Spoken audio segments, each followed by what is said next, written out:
Yung sa nakuha naming 46 doon sa Balye noon, Oo. inakyat mo na yun sa bahay nila sa Horizon. Din nung ibinaba yung 46, naging 35 na lang yung box na naibaba. Dinala saan? Doon sa 42 Forbes na, Your Honor. Kay, sa bahay mo ni speaker. Yes, Your Honor. Ilang beses kayo nag-deliver doon? Minsan lang? Ilan?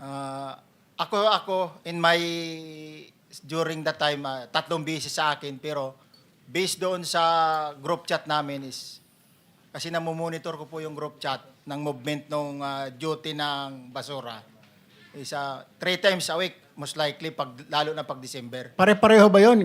Kung ilang maleta na deliver mo, ganun din yung ibang grupo na halaga o na amount ng maleta, equivalent ng maleta? No, Your Honor, hindi ko na sila mamonitor kung ilan yung maleta na idinideliver. Pero ng 3 other times a week ang delivery doon sa 42 Forbes. Most likely, Yung Your Honor. sinasabi mo ng bahay ni speaker.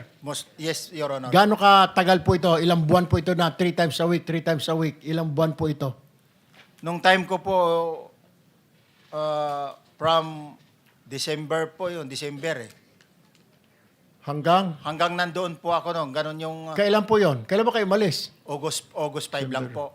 January, February, March, April, May, June, July, August. 8 buwan. Hindi po ako sure sa kung yung mga other month is Pero 3 times a week, ha? yes, Your Honor. 3 times a week, okay.